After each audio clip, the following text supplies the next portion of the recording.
Hello. Hi, brothers and sisters. Let me see. Good. Right there we are.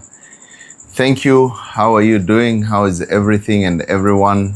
I can see you loud and clear. Blessed evening to you. Joseph Mango, how are you doing? And Ree right there. Thank you so much for joining tonight's live. I can see you loud and clear. And Owori, how are you? Thank you, Ibai Wamaura. Thank you so much for joining in. I appreciate you, all of you, for joining in this live. So many people are joining us from every angle. I really thank you. Hi, Carol. How are you? Hi, Keith. How are you, viewers? I'm doing fine. And how is everyone? Yes. Yeah, well, you're doing fine, Keith. All right. Yeah. That's really awesome. And my name is Keith Moki, by the way, for those who are new here. And we are trying to help people to learn about relationships, about business, mindset, and spirituality. So whenever you have something that you want to ask us, tonight is the Q&A moment, question and answer. Carol will be reading each and every question, and then we'll be here to be able to answer them in real time. Okay. Let me check who's in the building. Dr. Mariano. I can see you. Thank you. Chichi Chikego. Mary. Who else? Not yet. Oh, yeah, you're setting up. Okay, yeah. No problem.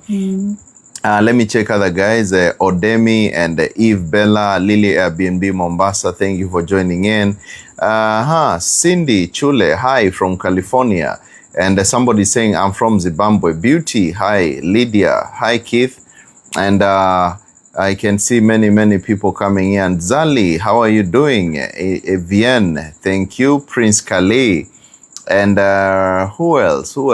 I can see them rolling in. Wanjiko Michael Mwanza from Zambia.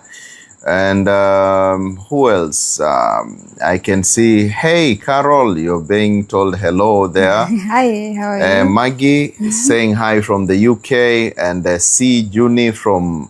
I missed that one. Sydney, Maze Uliniokoa. Thank you so much. Rich Mummy, good evening. Alex, I can see you right there. Moshali from Lesotho. Thank you for joining in. I can see so many people here. Avi, that is Ojaru from Uganda. Oh, yeah. And as well Edward from Uganda. Then we have Sami from Zambia as well. I can see you loud and clear. And by the way, start preparing your questions, whatever question that you need to ask us. We are right here tonight to just answer your questions. It's a chill day, okay? No hurry, no nothing. We're just chilling here to just answer whatever question you might be having on relationships, on mindset, spirituality, and even business. I'll be right here to be able to answer them and make you get to understand much more better. Prince Kale from Migori, you're right here. I can see right as well. Tilaide Edo from Mwanza, Tanzania. Daisy, thank you so much for joining in as well. Mercy, I appreciate you. Nelia, good evening from Zambia. And Sisi from South Sudan. You have just joined us. Somebody else from Turkana. Your lives have become addictive. Thank you that you are keeping on checking more and more. I appreciate you guys.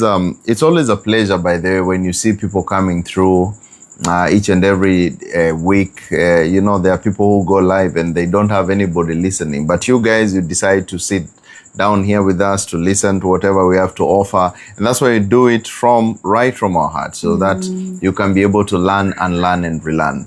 We are doing a lot of changes in our production team. We are balancing so many things. Our team is getting bigger and better. And also at Kujuana, we are reestablishing, we are rebuilding again. It reached to a point that Kujuana was really flooded with so many people. Our systems almost went haywire. So we had to redo it again. We had to redo a huge chunk of Kujuana so that we can be able to contain the huge numbers of people. Nothing went wrong. It's just that the numbers were so many, we could not be able to handle numbers in the old system that we were doing. So now we have redone again Kujuana, and it's going to be even bigger and better. So soon, I think by the end of this week, it will be now fully functional, but you can visit Kujuana in its better state, and you can be able to see what is happening right there. It's amazing, amazing, amazing. And we are working on great things and applications in the days to come. And also master classes are coming in, new ones. I'm sure you've seen the master classes that we've been holding. It's really been amazing. For those who have been coming to speak to me personally, I'm sure you've had a great time. You've had a great time, and I believe that we are going to learn much more. Yes. I don't know if people have started putting in questions, but let me check something here. I just wanted to speak something short just before we get to start the questions. And it's really hot in Mombasa. It's really hot. So now, is it true that women prefer men who don't care?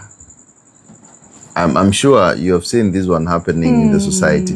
Is it really true that women prefer men who don't care? Because men who actually care, they are crying foul. They are saying, I don't know why. The more I care, the more she goes away. Oh.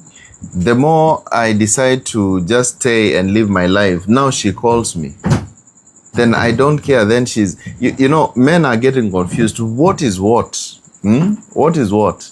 Now, let me answer this question because it's very important for ladies to be able to understand. Now, I know ladies seem as if they don't care. And for the men who are watching here, I'm sure you might be wondering, is it true that men don't actually care? I mean, women prefer men who don't care. No. Women love strength. Okay? And strength being the most important thing in a relationship, the man who focuses more on himself and building himself, he may seem as if he doesn't care. But ladies, they like a man who is self-focused more than the man who focuses on them. Because when you focus on her, what happens is that she kind of starts to feel that you don't have anything to do. If I'm your focus, then I am your value. If everything revolves around me, then where is the things which are revolving around you? Because the thing that I need is what you carry. And this is why I keep on saying that if you're a man and you focus on building your woman while neglecting yourself, what happens is after you have built her and now she is above you, like the way you hear, oh, I took her to school, I did this and I neglected myself. I'm not saying you cannot build her. You can build her if you're also building yourself. A win-win, that's fine. But if you're building her in expense of you, the moment she gets up there, what is going to happen is she will now start to look for a stronger man. This is what most men have never realized. And you will cry foul and say, oh, why did it happen? She betrayed me. No lady betrays a man. What actually happens is she's looking for strength. She's looking for someone who understands what a woman wants. And that is where the problem is. So today's men, one of the things that I'm going to tell you is that please, even as you do whatever you have to do, even as you show love to your woman, also show her your boundaries. Tell her, hey, this is who I am and I don't relent on this and that. If you don't put in your boundaries early enough, what is going to happen is that it's going to be trouble in paradise. It's going to be trouble in paradise. And somebody else also asked me, what are some of the reasons why she comes back after you give her distance? And I was thinking and I was saying, yes, the moment you give your woman a distance, let's assume you had some wrangles and so much was going on through, and you just decided, you know what? Let me just do my thing, you do your thing. The moment she comes back, the reason she comes back when you give her distance is because you are gaining value. How do you gain value? You gain value through mystery. The moment somebody is not able to understand you, what happens is you become mysterious, then you bring in curiosity. And curiosity brings in value. Because what you do not have, or what you cannot get, increases in value. When you go to a shop, and when you get into that shop, you are told that only 3 pairs of shoes are remaining, and the next pairs will come after 6 months. You're more likely to buy it right there, right now. Why? Because of the same thing. Value increases when there is scarcity. So even in relationships, that's the same thing. And that's the reason why people who wonder, why does she come back when I give distance? I was speaking to someone, I think 3 days ago, and he was telling me, this lady has really given me a lot of headache. I give her everything. I do this, I do this, I do this, I do this. But the moment I just got tired and just focused on my life, now she's calling me, she's texting me, and I wonder, she's confusing me. Does she want me or she doesn't want me? And he told me that the moment I came back and I started talking again and now giving my heart again in full, she ran away. Then when I'm away, when I decide to follow my life, she comes. So I am left constantly wondering, what is the problem? It is because of the very thing that I've just mentioned. When you focus on your life, what happens is you add value. And that value is the very thing that your lady is looking for, all right? Your lady is looking for. So, start writing your questions. I don't know if more questions are coming in. All right. My team is taking in the questions that you've got so that we can be able to answer them. Let me check some previous questions that had been asked as well, so that I can be able to answer them right now, right here. So can I ask? Yes, please. So I broke up with him out of emotions. Then I texted him. I don't want to lose him. He ignored me. Now it's 3 days. What should I do? Sorry? I broke up with him out of emotions. Then I texted him. I don't want to lose him. He ignored me. Now it's 3 days. What should I do? You broke out of emotion. Yeah. And you text him, but he's not replying, in short, right? Yes. Now he's like, he went silent. Okay. When you break up with a man out of emotions, in most cases, you have hit his ego. Yeah. Because when a lady is highly emotional, what happens is when she's making the noise, and there are some words which are spoken which can never be taken back. And the moment you hit on a man's ego, that's when he says, I'm out. And when he says, I'm out, of course, men don't just go away immediately. Yeah. So you're still safe. They don't go away immediately. Yeah. But statistics prove that men, after a man stays for more than 21 days, all right, this is something to explain to you. 21 days and above, that is 3 weeks. He will either pursue the relationship back or he will leave for good. After 21 days, the mind of a man has settled. He has now healed from the heavy emotions. He will either want to go back or go away. So if he doesn't come back, know that he's gone. And during the same time, what you should do is just give some few subtle ways of, hi, I saw this. Just don't go directly on the relationship. Oh, sorry, whatever happened, can we discuss about it? Men don't want to discuss past issues. If it has already happened, it has happened. Men don't want to discuss things of the past. They want to focus on the future. So most ladies, after things have gone south, and here you are, you meet him again, you tend to think that the best thing I should be doing is to explain the long lost story. Do you know men don't keep a record of wrongs? They don't. Men don't keep a record of wrongs. Actually, when you're trying to say, oh, this man, you remember you did this and there's this day which happened, he'll be asking you, when, what happened, where, between us? Yeah. I don't even remember. Men are created in the image of God, and God doesn't keep a record of wrongs. It is only you who keeps on thinking that... It is only you who keeps on thinking that there's something remaining. No, there's nothing remaining. It is just you focus with your life. And when you meet up with him, just speak to him as if nothing happened. Ladies, by the way, this is a secret.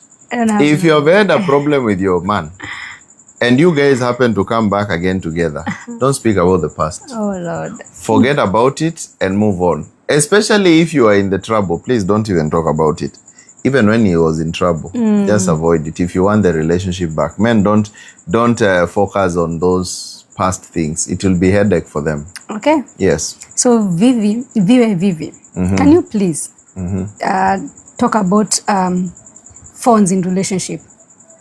What about phones? Like me seeing your phone and the other partner seeing your phone. I would say the whole issue of the phones is a trust issue.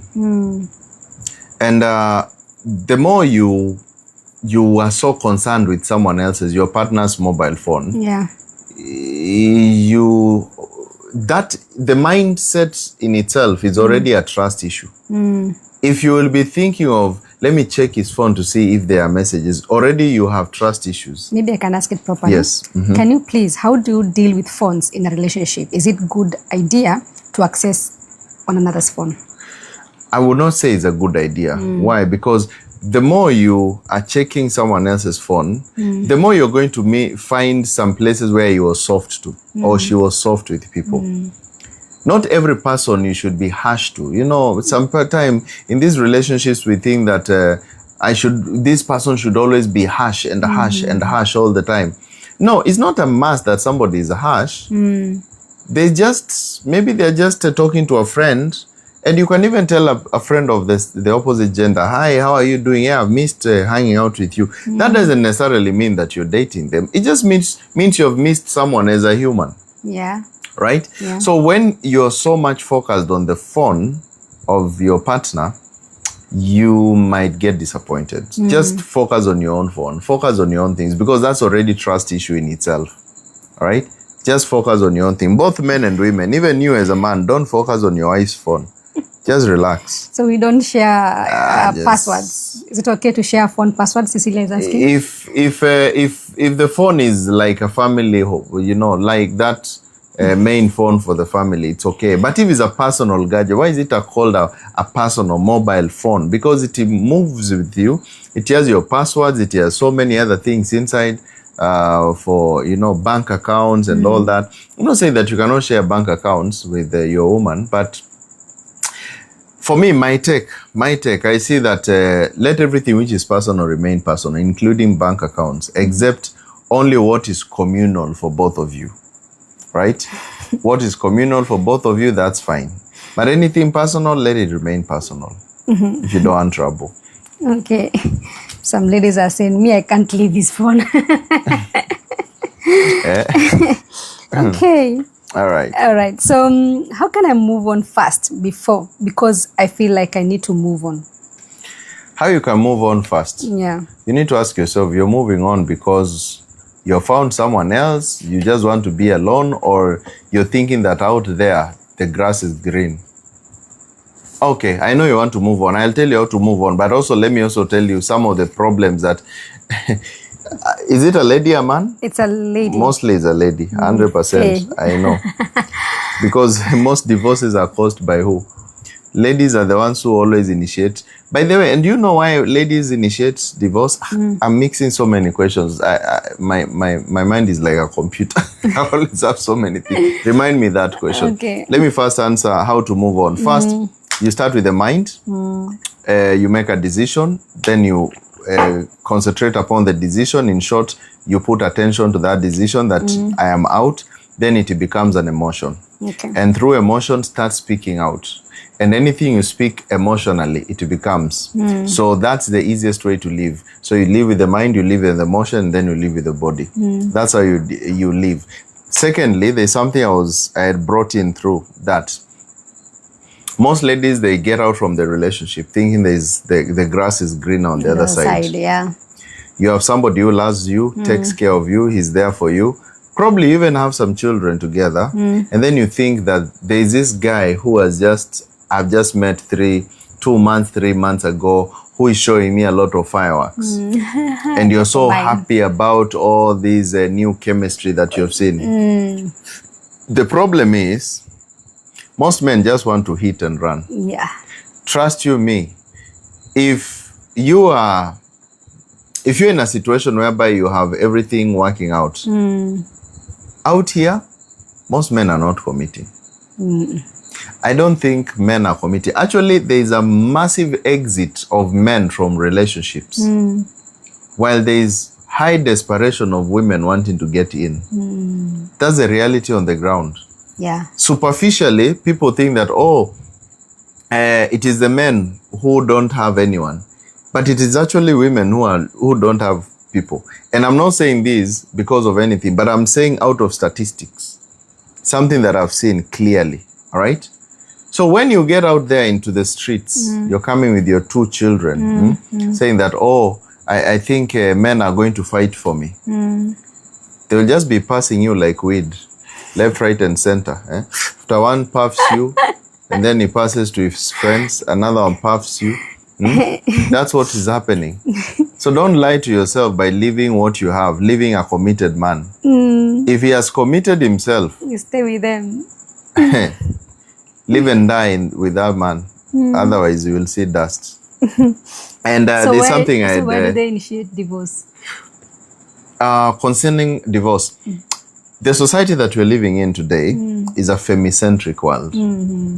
Everything revolves around the woman. The woman has all the rights, has everything. Do you know nowadays in the US and in the Western world, there's a way a man can text a woman. You find probably, you see the way people live in an apartment and you see a beautiful lady and you say, wow, I can't wait to get her number. You go, find your ways to get her number and you start chatting her, hey, beautiful, I just saw you this and this. Do you know you can be prosecuted for that?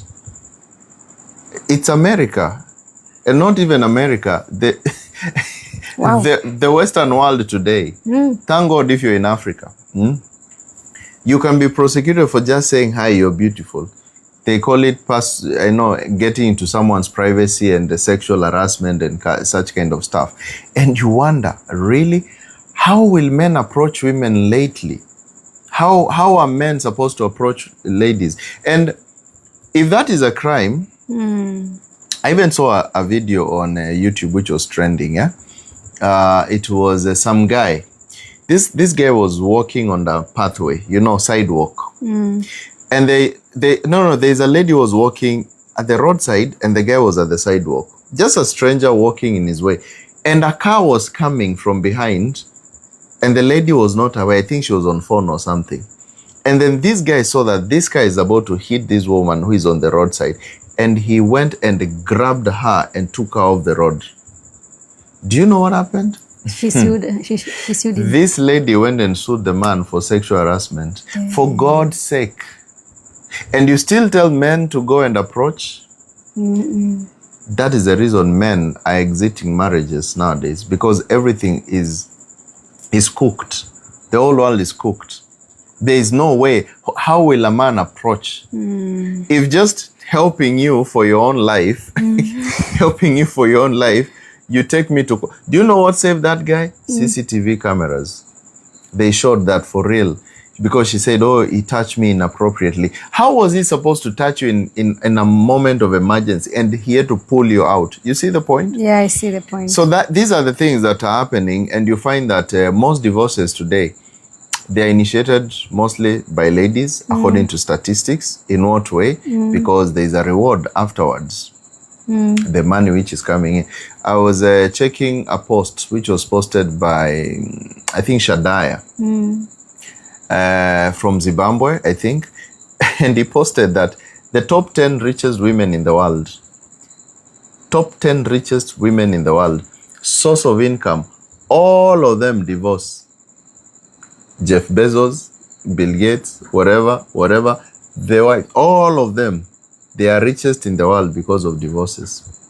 Now tell me the others that you don't know. It's a business. It's a multi-million business. Wow. And the top 10 men hustle. Okay. Talk about how to handle, you've already said that, phones in a relationship. Does having access to each other's phone build trust? No. It is just a recipe for chaos. It's just a recipe for chaos. Just focus on what is yours. Focus on your own phone. Focus on your own things. Focus on your own money. Focus on anything. Love is love. Love is not the moment you tie love with money, the moment you tie love with someone, with these trust issues, there is a problem loading.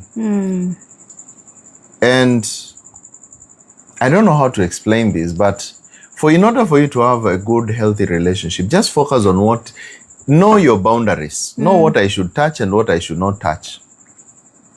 Remember, you don't own anyone, Carol. I always tell people, you don't own anyone. Oh, my man, he's only yours because he's in your house. Wait until the day that you leave this world. He marries someone. You'll be seeing him from heaven or from your spirit world. He's there kissing another woman, and you'll be feeling like resurrecting. That's how life is.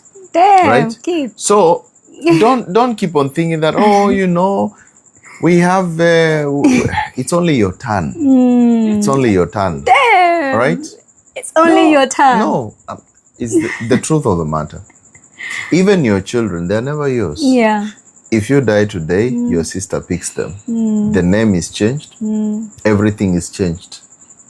Nothing belongs to you. I always tell people, nothing belongs to you. Nothing belongs to you. Stop being too much pushy into, this person of mine, they have done this. Love is supposed to be shown. This is my husband, we got married in church. Let me tell you, Carol, love is supposed to be shown by... Do you know love is sacrifice? Love is giving. Love is not receiving. Yeah. If you love someone, don't expect them even to do anything for you. You give without expectations. Let me describe what love is. A woman who has a child, when you go and buy your daughter or your son a shoe, do you buy them the shoe so that they buy you a shoe back? Is it a give and give again? No. You're giving why? Because of love. When you give that shoe, the child takes and tells you, thanks. Thanks, daddy. Thanks, mommy, for buying me this. You feel happy, right? If you buy the shoe and your child says, I don't want, I'm okay. You buy a cloth, I don't want. You buy food, I don't want, I'm fine, I've eaten. You buy this, no. You will start feeling bad because love is giving. And the only way you can show love to your child is by giving. And if they don't receive, it offends you. Oh. You even feel offended. Why don't you want to eat my food? Where are you eating? What is happening? That is love. But now the love of receiving, I don't know where people got this kind of love that if he loves me, if I want to feel his love by giving me 24/7, always giving me, and there's nothing that you're giving back. And the moment you understand this, you will get to understand that love is shown by giving. You as a lady, what are you supposed to give? Respect, admiration, and peace. If a man keeps on giving and giving and giving and is not receiving, disaster. What happens in that case? If he's giving and giving and giving and is not receiving thank you, is not receiving appreciation, what is happening is it is becoming work, responsibility. And that's why he feels that I just don't want to do this anymore. A man, let's assume he was building a house for you. You stopped receiving. You stopped accepting and telling him, thank you for the foundation, for the stones that you're putting there. I see you're doing very good work. My dear, you're doing very nice. Thank you for remembering us and doing this. That's the reason why men start projects and they leave them. Because you started thinking that is a responsibility. Nobody is responsible for anybody's life. Whoa. That's the truth of the matter. Let me tell you the truth. You see, for me, I always love to speak the truth because nothing but the truth. Nobody is responsible for any other person. Let every person eat their own bread. That is the scripture. Let everybody carry their own cross. The reason why I will carry your cross, it is because you are appreciating me doing it for you. And it is a show of love. It's never responsibility. No man is paying rent for his woman because it's a responsibility. He is paying rent to show love. And if you cannot accept the love, then forget the rent. forget the food, forget everything, and do it yourself. Oh, you see, it is his work. He's supposed to do this because he is a man. No, for God's sake, no. Don't give anything when nobody is appreciating. It's a wastage of your time and energy. And no wonder you find that men get so depressed to some point, and they just cannot tell, why am I so depressed in this family? The family which is supposed to give me happiness, I'm depressed. Because you're giving and nobody is receiving. Nobody is telling you thank you. If you are the one giving, then receive. When you tell ladies, hey, respect your man, it's a two-way traffic. It's a two-way traffic. Okay, then start giving. Start paying rent. If it's a two-way traffic, start doing these things. But when you say, oh, it's a two-way traffic, he's only asking for respect because that's the only thing you can offer. You can't offer money because all the time you cry you're broke. You cannot offer anything because you say that's a man's work. But when he tells you, I need respect, you say, oh, I cannot give respect. Is a two-way traffic. And that's why most ladies today, they are crying foul. Crying foul. Something is not adding up. I still don't know why the society doesn't have enough men. No, men are still there. Look at 8 billion people and it's 50-50. Men versus women. God just knew how to deal with it. There is a man for every woman and a woman for every man. The problem is your expectations are extremely barbaric. The expectations are not adding up. And when you put those expectations too high and nothing to offer in return, trouble comes in. So let's look at this. Let's be realistic on it. And when you focus on the realism of this, then will you have a beautiful relationships, right? But when you are biased, when everything revolves around you, it's a me situation. A me situation. You can take advantage of him for some time, but when the day he decides, you know what, I'm tired, that's the end of it. Be ready to be a single mother. Be ready for sure. Wow. Continue. So, Keith. Yes. It's been a month. We've been on silent treatment of an argument. Is there hope for us? It's a long distance relationship. It's a month. You've been on silent treatment of an argument. You are saying that it's a month silent treatment because you're also a part of the silent treating. If you really want something to work out, everything begins from you. For two people to be silent on each other, both of them have to be silent. There is no silent treatment when you are talking. It's never really silent because there is always that one thing which people are fighting for. It's an ego. Your ego is there, his ego is there. Both of you are waiting for somebody to break the ice. Yeah? To break the ice. Come on, you have to say something. If you don't speak, then I won't speak. You remain there, you remain there, you remain there. But let me tell you one thing. You know what is good and you don't do it is actually a sin. Sin is, you know what is right, you don't do it. You know what you feel, you don't do it. Then you end up losing. Then you end up crying foul. Then you end up asking, by the way, what happened? Nothing happened. It is just you who decided to do things your own way. Please, these silent treatments, talk to your man or talk to your woman. I don't know which gender is that person, whether it's a man or a woman. If you have a way to be able to balance out that situation, balance out that situation. Talk to your person. Because once it's gone, it's gone. The moment a relationship goes more than 3 months and is dry and flat, it's gone completely. The moment it goes 21 days and the man does not come back because men are built like this. Once the chemistry goes down, first week, second week, third week, they naturally now start to see the other side of peace. And because they are interested by peace, they will try to find subtle ways to approach you. Even just liking your status, liking something, asking you a question or two within 21 days. If within 21 days he's not approached you, my dear ladies, approach him.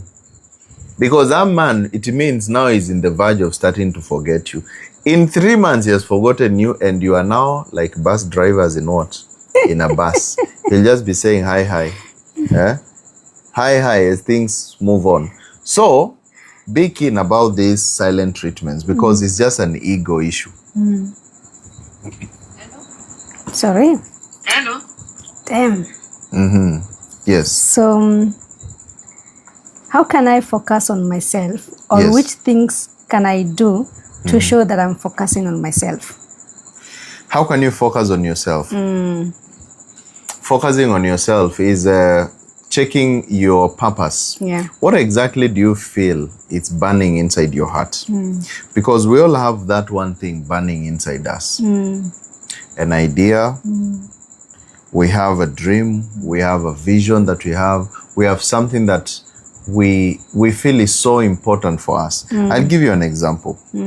Myself, I've been doing business for a very long time, ever since my younger years. But there's one thing inside me which was always exceptional. I have always loved talking to people and solving different problems. People could come to me and tell, hey, Keith, how can I do this and do this? Okay, this is what you do, this is what you do. I knew deep within, God had given me a calling to solve people's problems, either business or relationship or any other thing, just anything which needs to be solved. I'm always a guy with fast answers because there's just a way that just I hear the answers right in my mind when somebody's asking. And that's the calling that I focused on. So when you focus on your calling, your life becomes very exciting. You do something that you are excited about. Let's assume you love running, but then you're tying yourself in a computer. This computer will never give you peace. Despite how much you make money from the computer, the only place you're going to enjoy is when you're in the field. Yeah. Because that's the God's calling that He has called you to do. And when you do the calling, when you do your purpose and the things that you like, you're going to flourish in a way that you've never imagined. In my life, yes, I've made money, I've done this, I've done that, but the moment that I've ever felt satisfied is when I'm doing what I'm doing today. Talking to people, I can speak to people every day. So many times. My list, sometimes I have my calendar packed a whole week. Talking to people. And I don't get offended, don't get tired. Why? Because it is the thing that God has put in. Likewise, look for that one thing that God has put inside you. That is the very thing which is the answer to all your trouble. You are disappointed, discouraged, you feel empty even after making money because you're doing something which you're not called for. That's the reason somebody feels their life is empty. But when you do what you are called for, why the reason why you're in this world, you'll feel so satisfied. You will feel so satisfied. So, Keith, yes, can we have kids without marriage? Children without marriage. Now, that's a tricky question, but I'll say yes, there are so many children who are there, and people are not actually legally and, culturally married. But now, the reason I say it's a tricky question is because marriage, coming back to the word marriage, is not cultural or legal. Marriage is the mind, emotion, and the body. Marriage is a connection of three things: the mind, emotion, and the body. Those are the things which marry. What is marriage? Marriage is just connection. Your mind connects with his mind. Your emotion connects with his emotions. And your body connects with his body. And two shall become one mind. That is marriage. Marriage is one decision from the mind. But today's marriage is just a pen and paper. People have just signed some document, but their minds are far from each other. They do not even understand each other. They don't even love each other. The only thing which has married is paper and the body. But you cannot neglect the mind and the emotion. If your emotions are not there with the person, the relationship will not work. If your mind is not there with the person, the relationship will not work. If your bodies are not together, then it will not work, because these three are one. All right? They are one. So that is what marriage is all about. So yes, a marriage, children can be there without necessarily officiating something according to legal documents of this world. But if both of you are okay with it, well, why not? Okay. So Brenda, what if you find someone who pays bills and takes care of the kids, but no emotions to the wife? I just mentioned that emotions is key. You see, if you just get someone who pays your bills and you get a child for him because he pays the bills and he does that, what's the difference between you and someone standing in the streets selling his body, selling her body? What's the difference? There's purely no difference. Because if you are there, you're selling it in the house and another one is selling in the streets, there's no difference. You'll be like that. You know that story of they're called what? Those people who brought some lady to Jesus and said, "Oh, Master, we have caught this one in adultery." Jesus said, if you're clean, please cast the first stone. Why was he saying that? Because these are the very men who are sleeping with that woman. And he just said, you're coming here because you want to clean your guilt. That's why you're holding stones, all of you. And you yesterday you slept with her, and so you're holding stones because you're feeling guilty. So I would say in the same manner here, if you're with someone because of what they give you, you're literally selling it. You're selling it. If you say, I cannot be with a man who cannot give me money. Okay, cool. You are a vendor. There is no other difference. You're just selling your services. And those services, the reason why your man is also equally cheating you, it is because your services are way too expensive and customer care is not as good. So why wouldn't he go and check another vendor who is also selling at a cheaper price? That's the thing that you need to understand. Provision is always a thing that comes with, there is love. If there is no love, the man will not provide. And if he provides without love, that's business. When you go to a shop to buy milk, do you love the storekeeper? No. No. But when you go to buy when you go and give somebody, you go to the village and you give some money to your grandmother. After you're leaving, you tell her, "Grandma, please, I'm giving you this. Just enjoy," because you also, and she gives you some potatoes and tomatoes to go with them to the city. Have you actually bought? You've not bought those tomatoes. It was love versus love. You understand? But if you're giving in exchange of something, that is not love. That's not love. That's business. And that is what is happening today. Even many marriages today, they are transactional. It's, if you will not buy me this, then you will not sleep with me. If this one happens, you will not do this. People are just doing business inside their mattresses, right? So instead of doing business, you better just tell yourself, let me go and look for someone who actually loves me. Because love, men show love by giving. That if they are giving, then there is no love, they are just buying. Okay. Vendors. So, Keith, yes. How can I tell a man who loves me when he doesn't give me money? Yet you told us not to ask for money. Please repeat.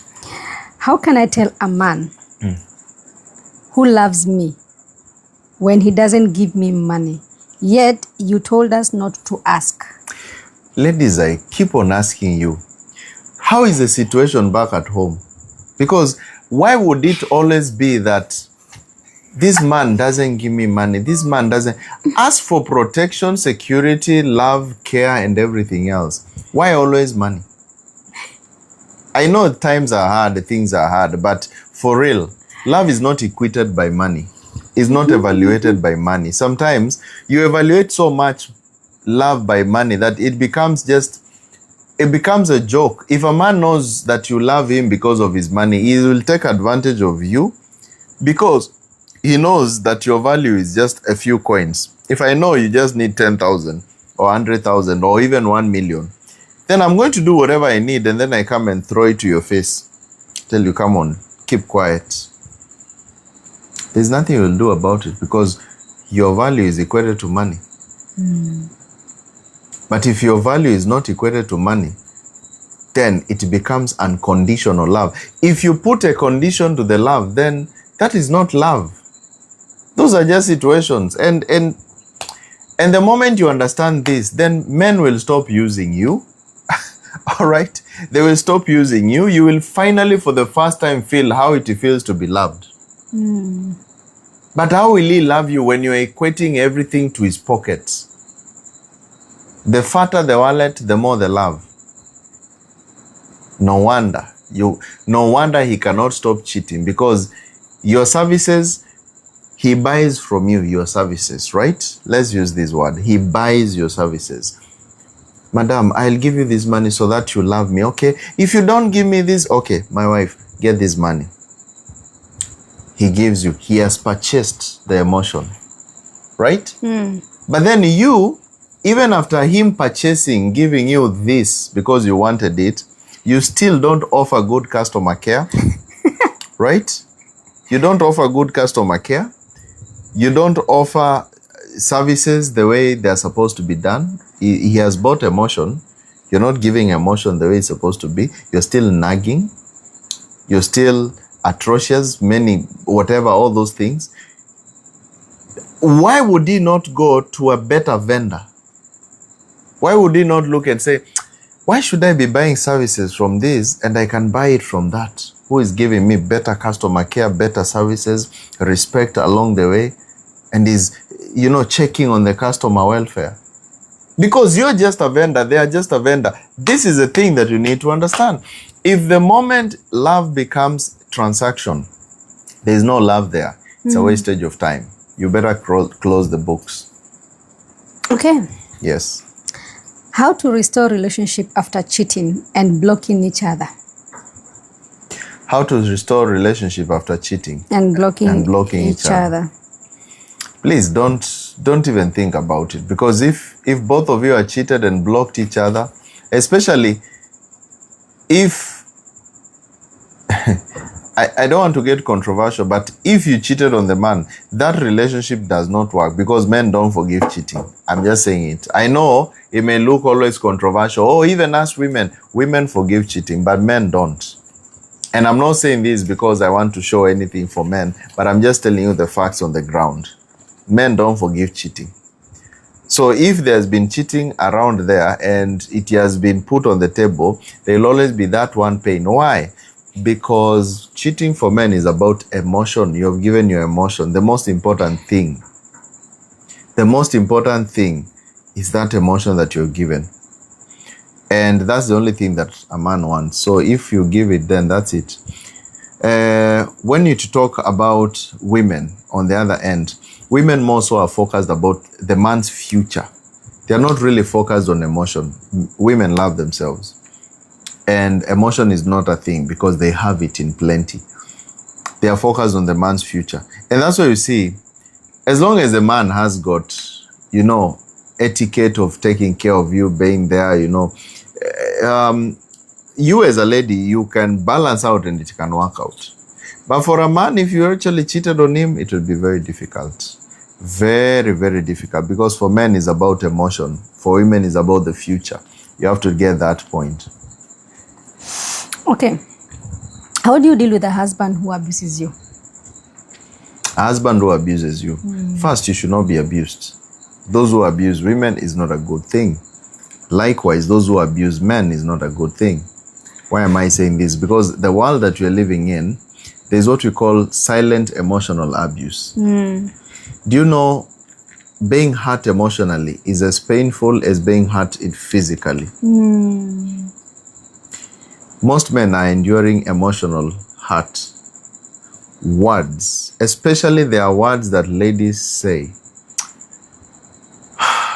It's really painful to say this because I speak to people on a daily occurrence, and there's nothing as bad as telling someone you're not a man enough, especially you're not a man enough in provision, you're not a man enough good in bed, you're not a man enough in anything which depletes his ego. Because ladies are very fast to push those words to make him feel like that. I want to poke his head. This is as bad as when you tell a woman, you're not beautiful, your face looks bad. With your pimples, I can't go anywhere with you. That, the way it pokes, that's the exact same way how it pokes to men when you tell them that he is not a man enough. But men will swallow this. They will swallow and just say, okay, it's painful, but I will swallow it. So here, abusing each other is not a good thing. Never take advantage of someone. Men also, when they reach to that point, they become, sometimes men can go physical. Women are weak in terms of physical. A man who is sane in his mind should not be going out there to hit another woman. This makes no sense. Purely makes no sense. Because why would you be hitting someone who has no way to protect themselves unless it's a boxing match? Why? For what reason? Walk out and go. And that's the easiest way I tell people. If something is not working, walk out and go. Likewise, if something is not working, even ladies, don't use those abusive words. I know ladies don't go physical, they go emotional. And men feel so bad when you abuse them in that way and they have no way to help themselves in this. They just look and they digest and they say it is okay. So let's look at the welfare of each other. Let's love each other, even as humanity. Let's not do things that we will regret, or even something that you can never do to your son or your daughter. Don't do it to another person. Okay, I don't know if you've answered this, but I guess you've answered. Someone else is asking, how do I rebuild trust after he caught me cheating on him? Cindy. Okay, rebuilding trust after that moment, I would say, I don't want to say that you cannot rebuild. You can rebuild, but you'll need to work so much. Trust might take time. For men, it might take quite a long time before he actually trusts you 100%, unless the man just decides to overlook. Because there are men who can just say, it has hurt me, but I will overlook it for the sake of the love that I have. All right? I will overlook it. But in deep sense, if you will do something similar, it will always trigger back again to the basics. So what you do in this sense, if you really want to return back the love, is first to build trust. Build trust as much as you can. How do you build trust? By making sure that he understands that everything is open, that he understands you more. Men will want to know how you're doing, your whereabouts, your emotional side, because they are focused on your emotion. The way you will be focused with this future, men are focused with your emotions. Who are you hanging out with? Who is influencing you? What TV programs are you watching? Because they might be influencing you. That's the reason why you see sometimes men can push a woman to the wall, not necessarily because they really want to, but they are caring about the emotion that you get from different things, because the only thing you give him is emotion. And that's why a woman's past is very important for a man. A woman's past is very important. So he doesn't want you to have a history of problems, the way you wouldn't want him to be in a position whereby he cannot be able to provide, or he cannot be able to have this and that. So this is very, very important. So just try and show him that, hey, you can trust me again. Put everything clear. Anytime he tells you about one thing concerning maybe emotional stuff, or who is that guy, always be quick to explain, because that can be the only thing that can save you to regain this. But when you start being secretive, you're telling me like who, all those kind of things, they trigger a man to be in a situation whereby this relationship, I don't think we're heading anywhere. That's nice. Yeah. So, Keith, how do we deal with guys co-parenting with baby mamas? Co-parenting. Co-parenting is about maturity. Because there's no way you're going to co-parent when you guys are not mature. You're going to be fighting. Co-parenting requires maturity, and it requires healing of emotions. There's no way you're going to co-parent with someone that you still want. It's impossible. You're going to always cause drama. Co-parenting works well when both parties are taken. You have a man, he's got a woman. There, co-parenting can work. But you have a man and he is single. He'll still be chasing you. Co-parenting doesn't, because when one party has someone and the other one doesn't have, it creates jealousy and curiosity and thinking, oh, this person might be enjoying life with my... There's always that one thing. So you need first to heal, both of you, you heal. And then now talk about co-parenting. If you really want to do it in a mature way. Otherwise, you'll find yourself in court battles and many other things. And all these court battles, by the way, is always just emotions. Emotions and emotions and emotions. I agree. Why? Because you're just fighting all these things to prove who's got muscles. Who has muscles? I can take you here, I can do you this. But when you look at it, somebody who is the mother of your child or the father of your child, you've taken them to court, they're in distress. You know, love is a very funny, I don't know, I call it a funny or a very weird emotion. Do you know love can turn to hate in a second? That's why they say there's a thin line between love and hate. Yes, between love and hate. 1 minute you love someone so much, 1 minute you hate them with all your life. You want to kill them. And you wonder, really? Like, the more you love someone, the more you might end up hating them. Yes. So there's that thin line that you need to understand and put in the back of your mind. So, Keith, is it normal to lose interest in love and relationship? That's Aura. Is it normal to lose interest in love? First and foremost, I always say that love is not forever. Yeah, true. There's no forever love. Don't be fooled by anyone. Oh, I love you forever. No, you are lying. Love is never forever. Why? Because love is an emotion. It can change anytime. It can change any time. Okay? Just the same way you cannot cry forever. You cannot love forever. Okay? That's true. What makes love to remain is the experiences that you have together. And this is why in love there must be 3 things involved. There is the chemistry, the first chemistry, which is dopamine. I've seen you, I'm attracted to you. This is the superficial side, the flesh. Every person, for you to fall in love with someone, you must lust onto them. You love the way they look. Wow, you're beautiful. I can't wait to hold you, to be with you. You know, those kind of things. That's lust, that's flesh. But this one doesn't hold love. There must be another side, the emotional side, which is now the oxytocin, which now bonds you together. What do you do together? That's where now people start hanging out, doing common things, you know, hugging, kissing, whatever, all those kind of things, those bonding stuff. Because the first one is just attraction, bonding. Then now you go to the Holy of Holies, whereby your minds connect.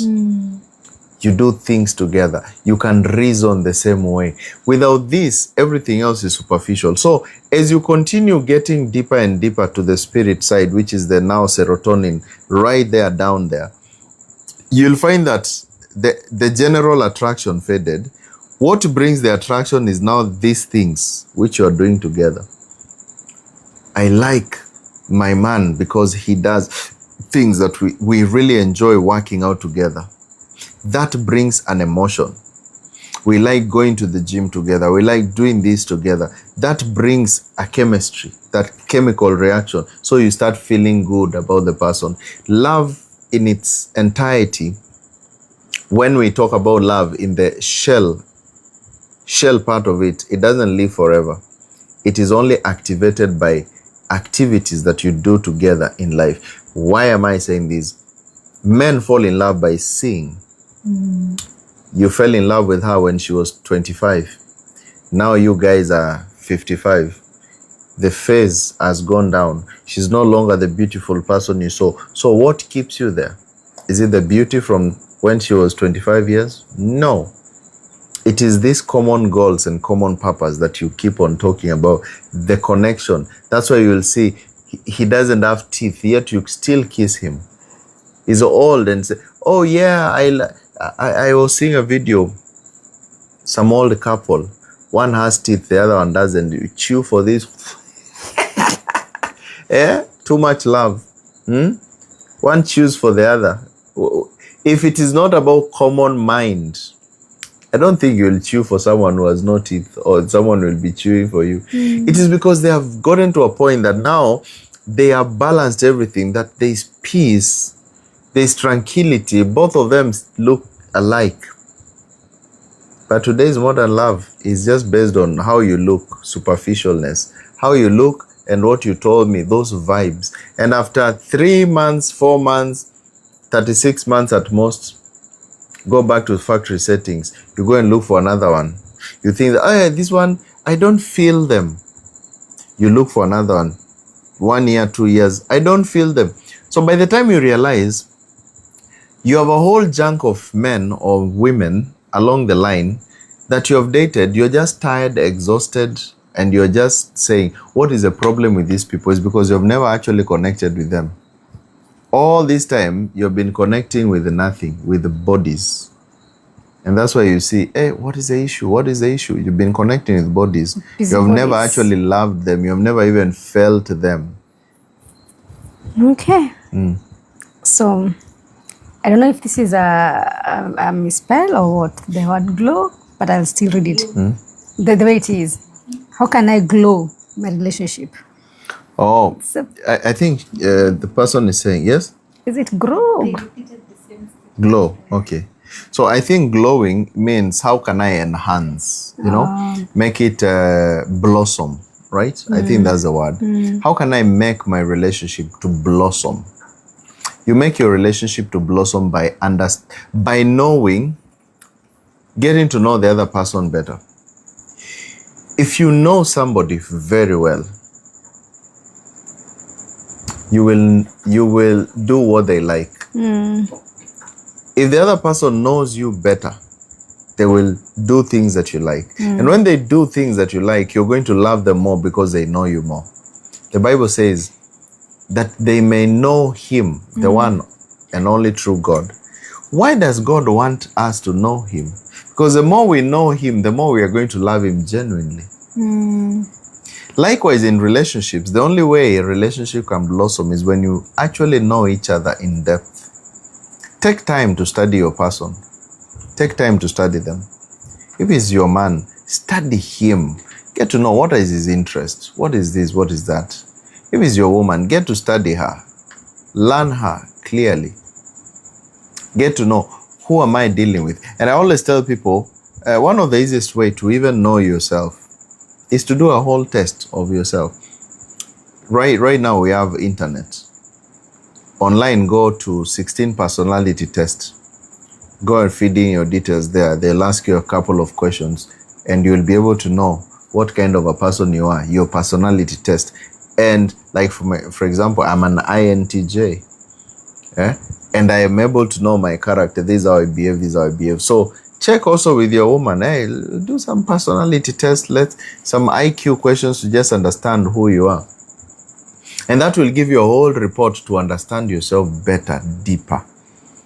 Because the more you know yourself and you know the person that you're with, that relationship, you will know why they act the way they act. You'll know why they love this instead of that. And what a wonderful relationship will it be, because you know each other, right? But if you don't know each other, you'll always be wondering, by the way, what's the problem? Why does he behave like this? Why do you behave like this? And you're not getting their character. That's the thing. Let's continue. Okay. So what if he's committed, but he's cheating? Should I stay? He is committed, but he is cheating. Now here, it means two things involved. two things involved in this. When someone you're with is very committed, but the person is cheating, it means there's a disconnect between you two, but love is there. There's love, but there's disconnect. Disconnect in what? Cheating is an aspect of self-esteem. Cheating is not because of anything else, but self-esteem. Why do people cheat? Because they are looking for validation. If I be with this other person, they will make me feel a certain way. Validation is not just words, but the feeling. If you don't give this person a certain feeling, they will look for it. Why? Because they are feeling low self-esteem. They are feeling bad about their current situation. And that's why they look for another situation, right?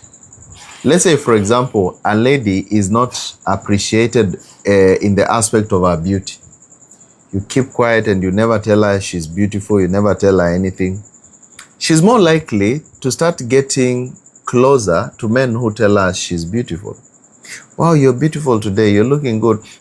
Thank you, thank you. By the time you realize, it's become emotional. There's now emotional attachment. By the time you realize, she's cheating. Why? Because she's looking for validation. If he's a man, you keep on bruising his ego 24/7. You're not a man enough. You cannot do this. You cannot do this. When you keep on telling your man this and refusing him that ego that he requires to be able to survive, what does it do? He starts going to listen to other women who will give him that ego, validate him. Oh, you're a great man. Thank you, thank you. By the time he realizes it's become emotional, he has started to cheat. So cheating is basically someone who is suffering from ego issues, or call it low self-esteem. So what do you do to avoid cheating? Validate your person. Okay? Validate your person. Make them feel nice. And I don't think if they love you and they are committed, they will even think of cheating when they have the right emotion within them. That is the thing. So how do we deal with ladies co-parenting with baby daddies? Now it's baby daddies. The other one was baby mama. So it's almost the same thing. How do we deal with ladies co-parenting with baby daddies? Okay, if it's specifically about ladies and baby daddies, you have to understand, if you're a lady, you're married, and there's a baby daddy, here you're dealing with egos in two ways. And ego is a very hard thing, hard not to crack. You're dealing with ego in two ways. The man that you're with, remember, he doesn't want to feel that he's not a man enough. And he doesn't want to feel as if you might have a spark with the other man that you left. So you have to constantly assure him that you are the man. The other one is just taking care of the children. Secondly, on the other hand, the man who is the father of the children, pray to God that he has a wife and they are focused with their lives. But if he is single, on the other end, he feels jealous of how the woman, mother of the children, is with another man. It's always going to be trouble. But if he's married another person, maybe now he has moved on his mind. So here is about maturity, like I spoke about. And you as a lady understand, there's always a big battle when it comes to emotional attachments. The two men, they're attached to you emotionally in some way. There you need to be extremely wise. And you have to have emotional intelligence. Because if you don't have it, 2 minutes you delay while giving your child to the baby daddy, it's trouble. Why? Because the man just feels, you're giving my emotions away. And if he will not, let me tell you, my dear ladies, when you see your man is no longer questioning you about things, you go stay with baby daddy or stay with some men there and he doesn't question you. Know that his mind already left. When you see a man is trying to question you, and it happens both ways, even you as a man, when you see your woman is off the roof making noise constantly about relationship, who is that woman, what she loves you. And that's the reason she's commenting, because she's trying to balance herself and she can't get hold of you because but the moment somebody keeps quiet, they're gone. Don't say, oh, finally they gave me peace. No, they are gone. They are gone a long time ago. You're dating yourself.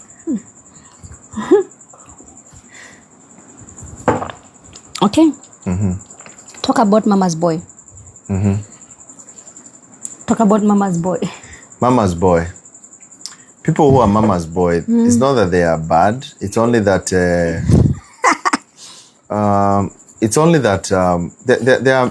there are men who just decide, I need the peace at home.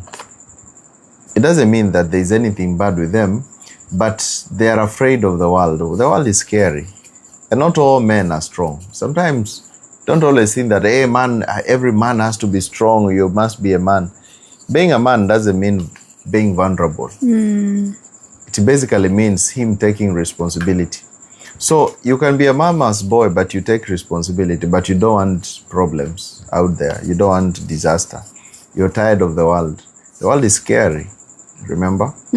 So dealing with a mama's boy, always know that mommy comes first. I was looking for this question. Yes. How do I make my boyfriend move from his parents' house? He's now 33, but he's still in the comfort of his parents' house. So this is like a mama's boy now. The reason is not moving out from your mama's house, from his mama's house. And the reason why most men are not committing is because he's not yet sure with you. When a man is sure with you, he'll move fast like a jet from North Korea. He'll move very fast. But if he's not sure of you, if he's not sure of you, he will stay there. He wants his peace. Why should I move from my mother's house and you seem to be slippery? At 33. It doesn't matter. The age is the age. Who put the time? Who said we are running somewhere? There's nobody who's going anywhere. You see, sometimes we give ourselves, oh, you must be married at this time. Who set the rules? Society. Who actually said that, oh, by this year you should be married? Nobody. It's just society stories, okay? There is no calendar. There is no marking scheme of who is successful in the world. Nobody has ever been successful in the world. Those who have money, they look at those who are poor and they say, wow, they don't have many responsibilities. Those who are tall, they look at those who are shorter, they think, this tallness is not helping me. Those who are in relationships are saying, those who are single are feeling nice. Those who are single, they are saying, wow, look at their beautiful couple. The world has no balance. There's purely no balance. Just exist. Just exist. Enjoy life. When things fall apart, let them fall apart. When they work, let them work. This world has no balance. You can never say this was the most successful man because success is not equated by anything. There are people whose careers succeeded at 30 years and they died at 40. There are those whose career started at 40 and they lived till 80 years. You see the point? There are those who got married early, but the relationship, they divorced. There are those who got married, but they are living a hell of a life. There are those who lived single and they married later and they had a beautiful relationship. Life has no balance. Has no balance. Has no balance because life is an experience. You just need to understand that I'm experiencing. I'm not competing with anyone. There is no race. This world has no race. So if this guy is refusing to get out of his mother's house, let him be. He's not yet comfortable coming out. Don't force yourself to a boy. Relax. Go fish another bigger man. There are 8 billion people in the world. You reminded me of a meme of a guy who was walking and was wishing to have a bicycle. Yeah. And then the guy who is using the bicycle is wishing to have a car. And the one who has a car is wishing to have a jet.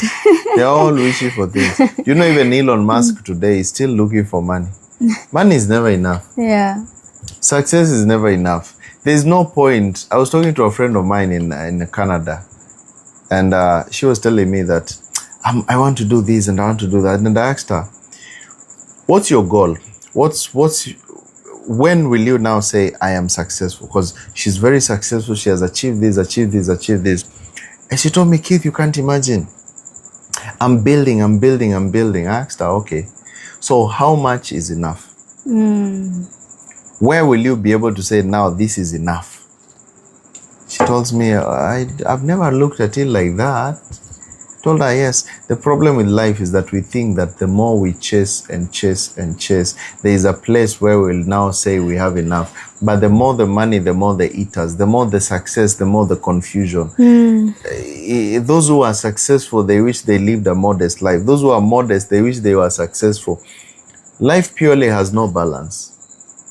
Life has no balance. I saw a post by Elon Musk. He was saying that the richest man in the world, he was saying that money cannot buy happiness. And people are, hey, come on, you cannot say this, you're just lying. He's the richest man in the world. He has just told you that money doesn't buy happiness.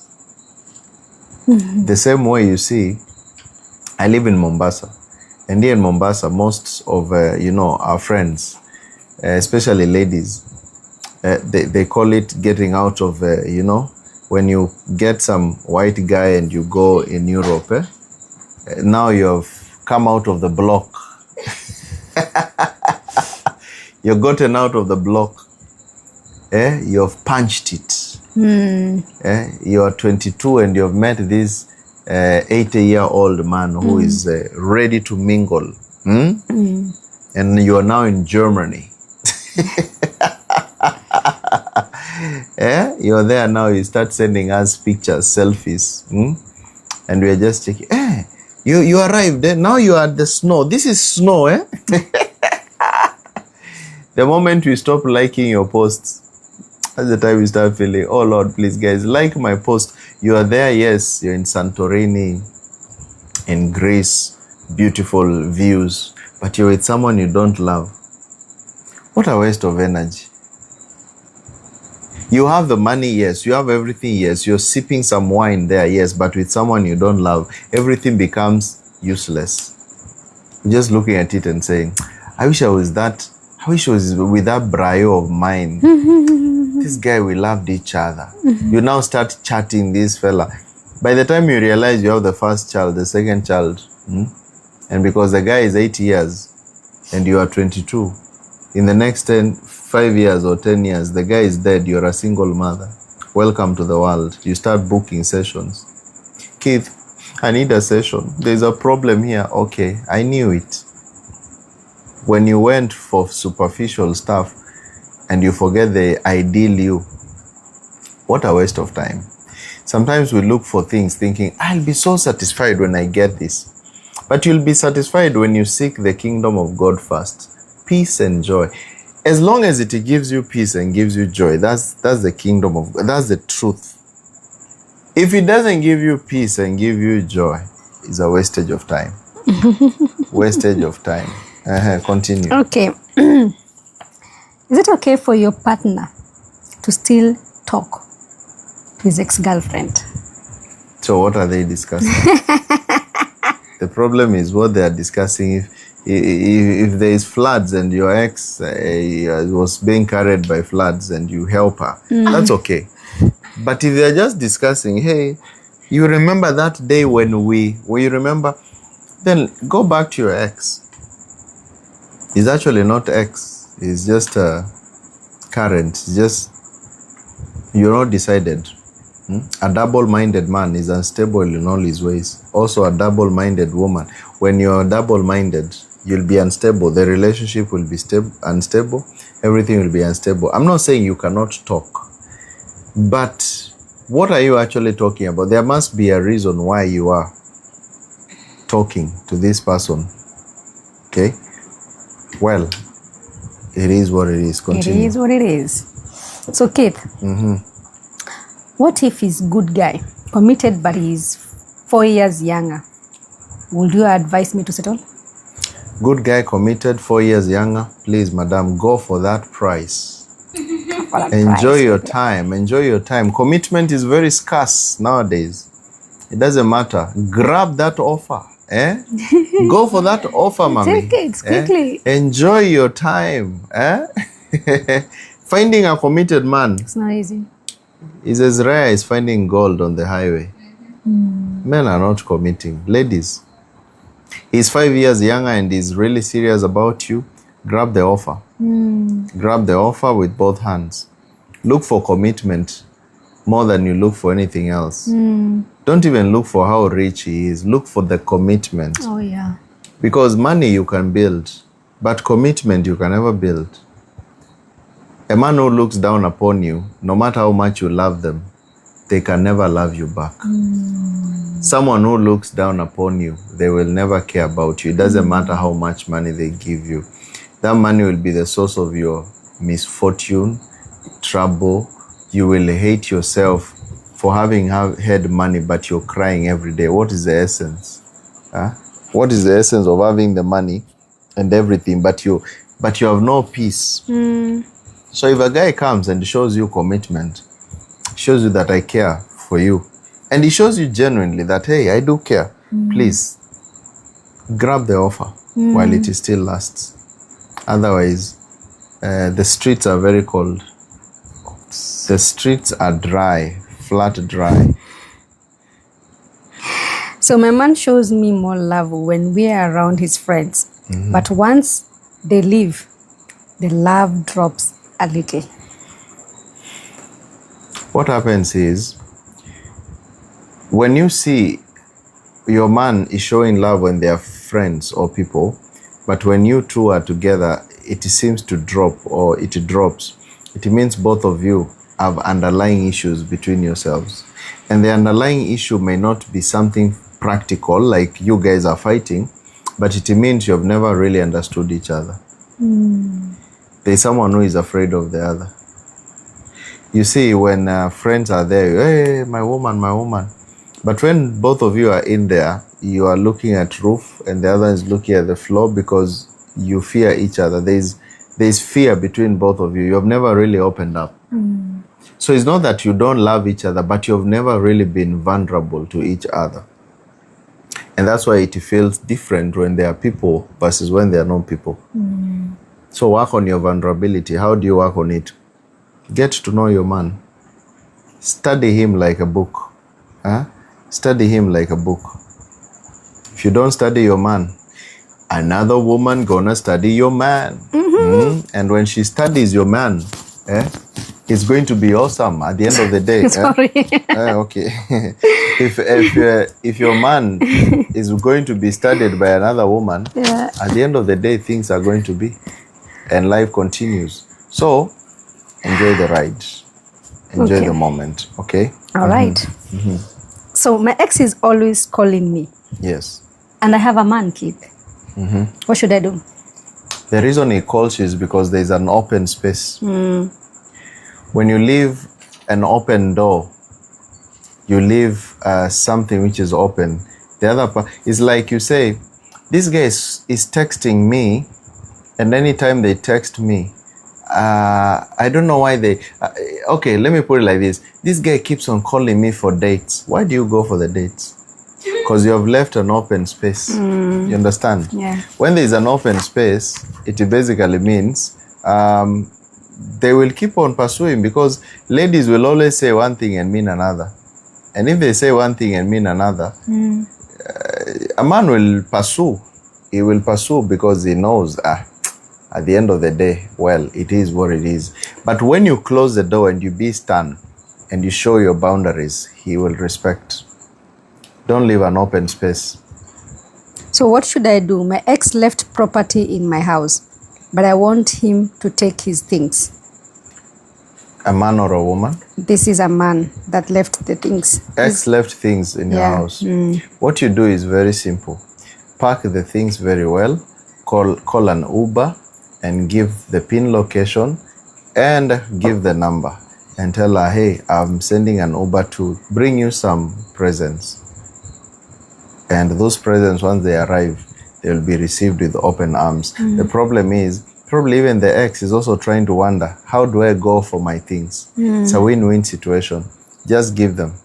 And or maybe call someone a friend, someone who is, open between both of you, and give them and let them go. Because the moment you're going to say, let me call her so that we finish up what these things and we have a closure, you'll discover that she will come late in the evening, and by the time you finish discussing, she'll be wearing a long t-shirt. Yeah? When she wears the long t-shirt and you start discussing tomorrow, at the end of it, you're back to square one. Okay. Is it healthy for a partner? Is it healthy if a partner stays silent for days and avoids discussing problems? A partner keeps quiet for days and avoids discussing? And avoids discussing problems. When that partner stays quiet for days and avoids discussing anything, it is because there is something hurting in them. Is it a man or a woman? I cannot tell. Okay. There's always something hurting. When people are quiet on each other, they are hurting.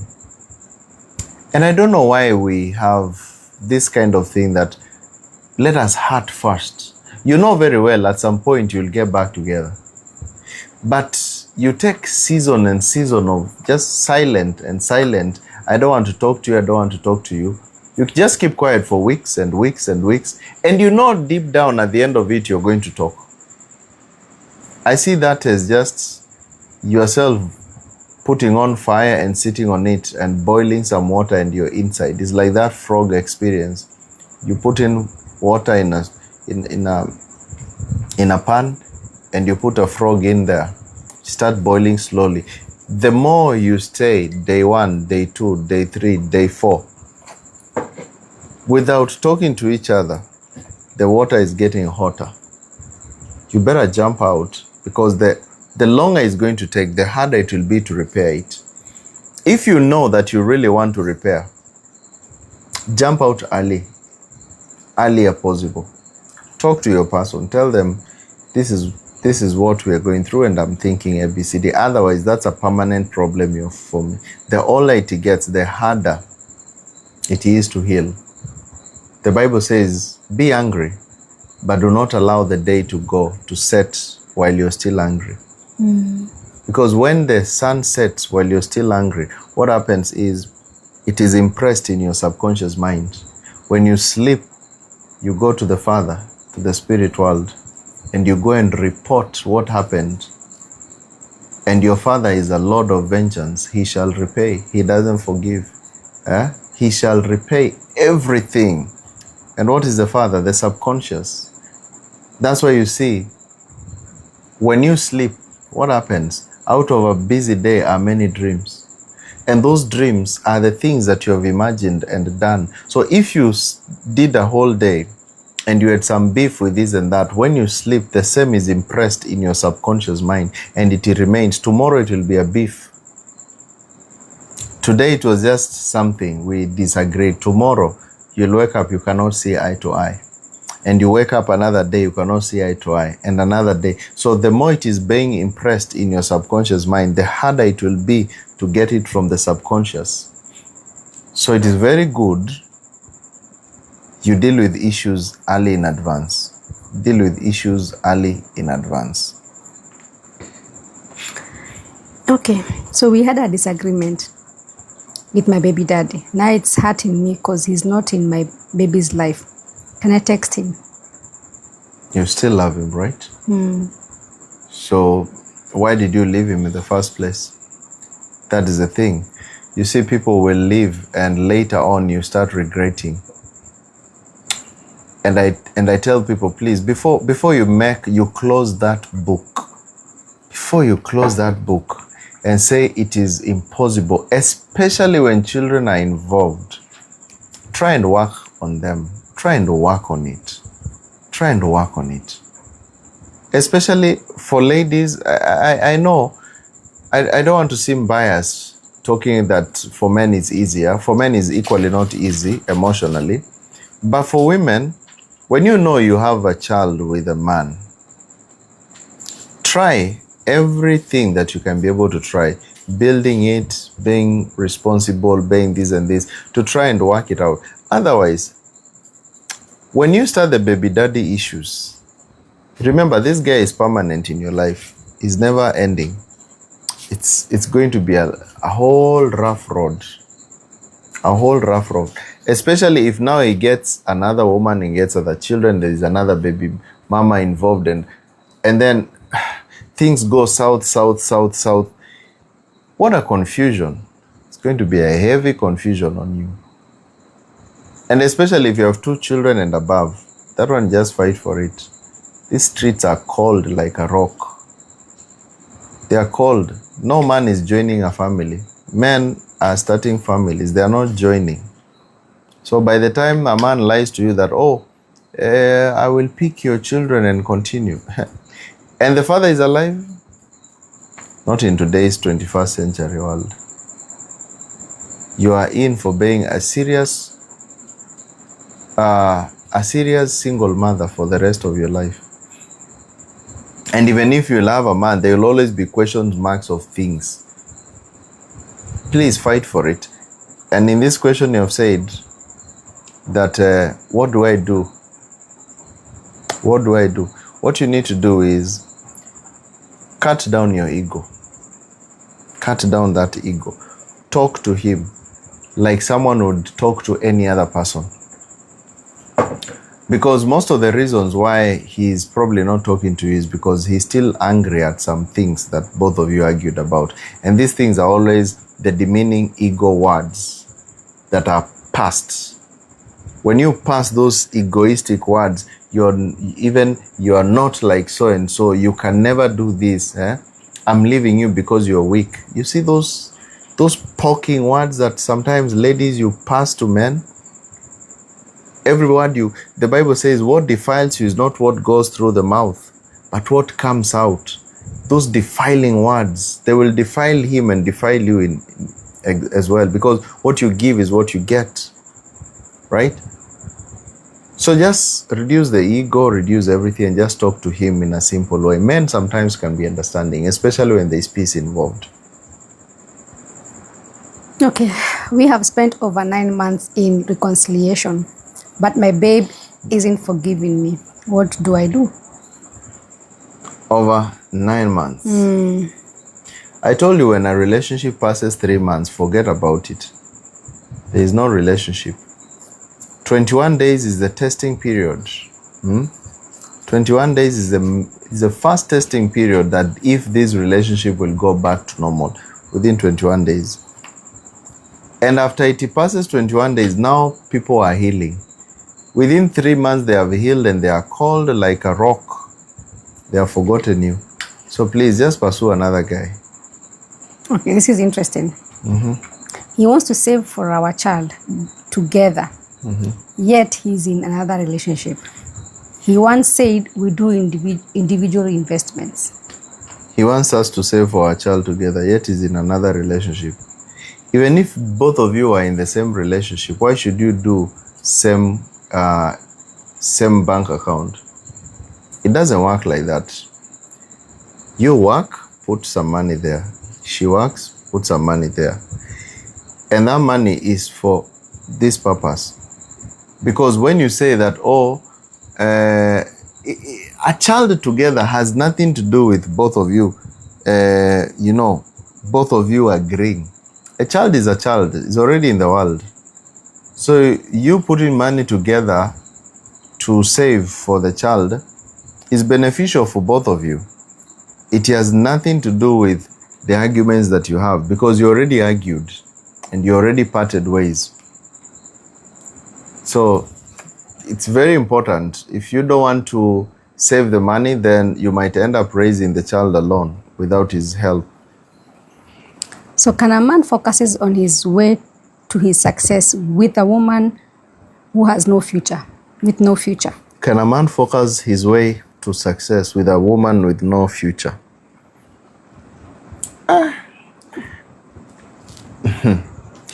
Warren Buffett said that the woman you marry is the most important investment of your lifetime.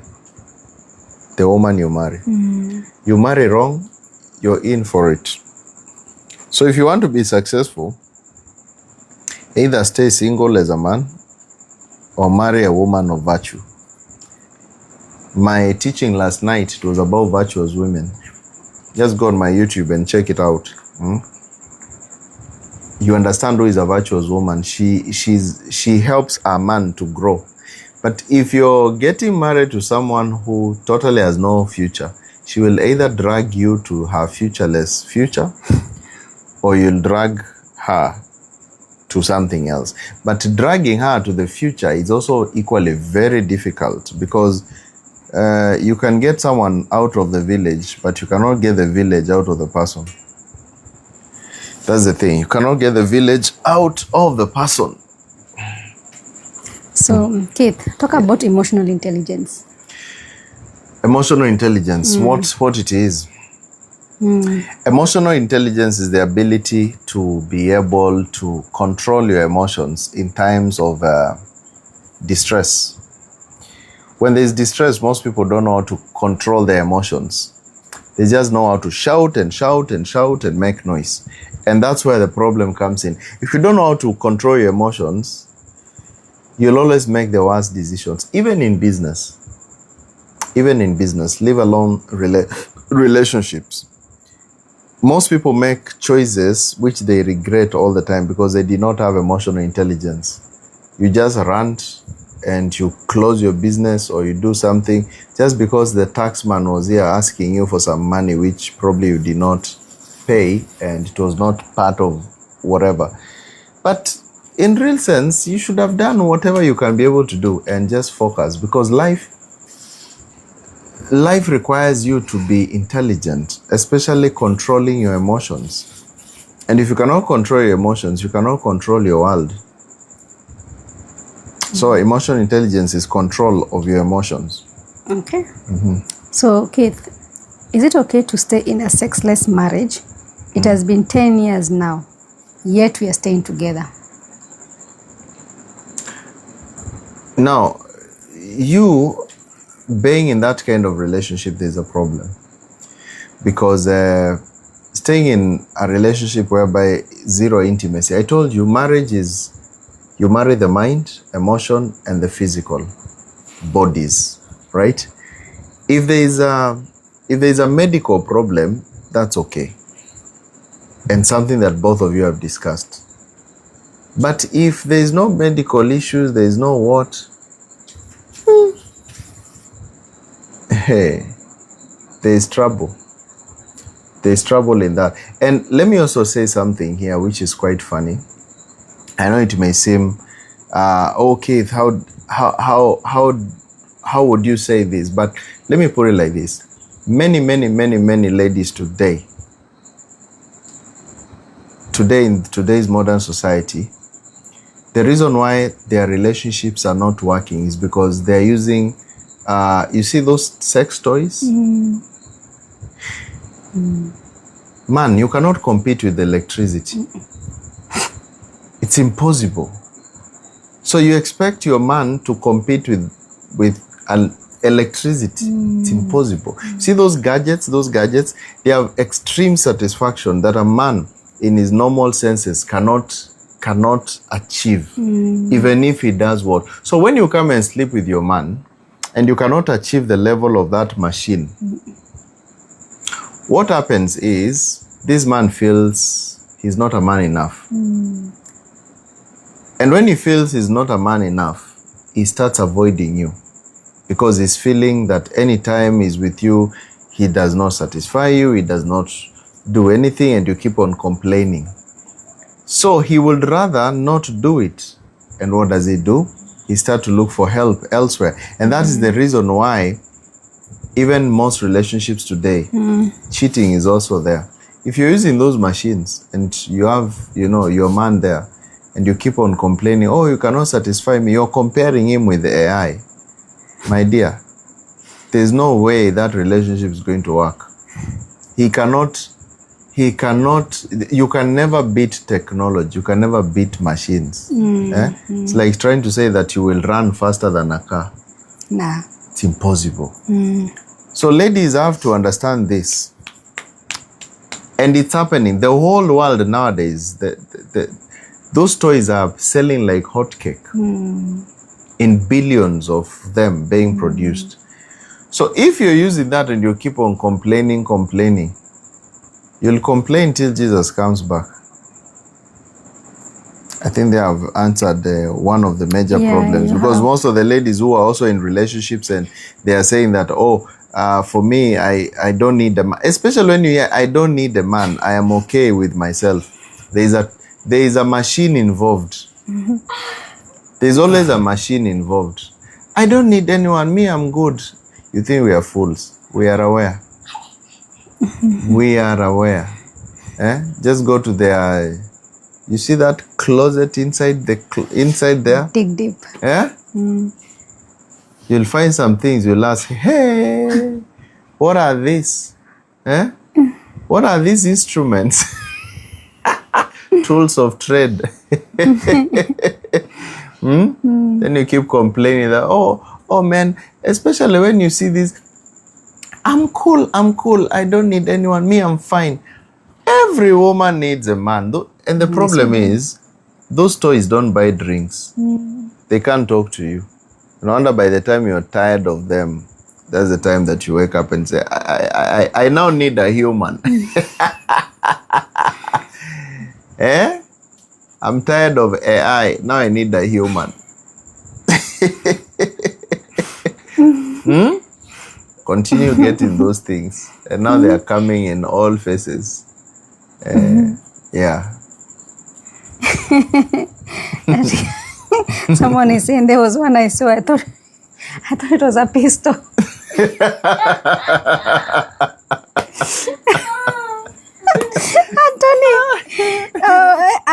Anthony. There's a lady, let me say this is a funny one. There's a lady I saw a video, she was saying, somewhere, I think it was on Facebook or where, she was telling her friend that, imagine when I go to the market to buy groceries, I feel shy when I see cucumbers.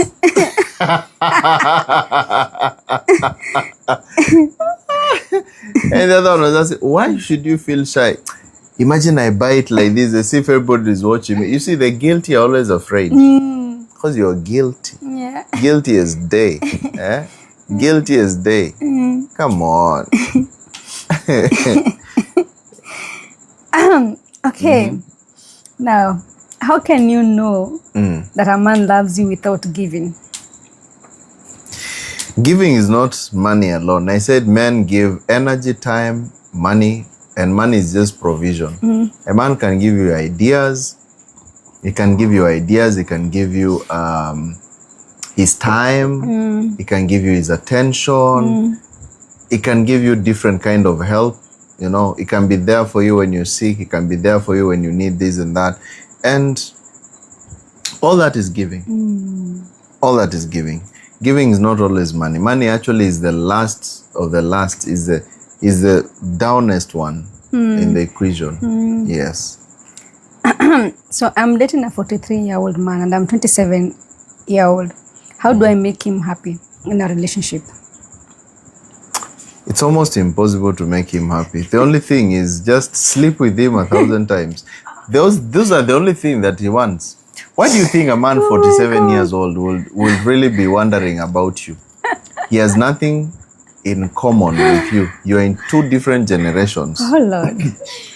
Right? You're in two different generations. And the reason he's with you there, it's nothing else but only you are body. Nothing else, I can tell you for sure. Because you cannot discuss business. This guy has seen the world wars. You have never seen any. Yeah? This guy has been there through thick and thin. He has seen different regimes. What are you going to discuss? What are you going to discuss? About what? You're 20-something, he's 40-something. And that's why I say, age also, if it is more than 10 years and above, you're in different decades. And the moment it passes more than a decade, you're either dating an ancestor or you're the ancestor. Okay? Somebody who has seen all two, World War I and World War II, and you're there trying to tell him about it's called what? Nickelodeon. You're there trying to tell him about Nickelodeon. He does not even understand what you're saying. Anyway, it is what it is. It is what it is. Let's continue. So what if you had what if a guy you had a thing with, then he distanced himself, ghosts you when you ask for accountability? What if a guy you had a thing with, then he distanced himself, ghosts you when you ask for accountability?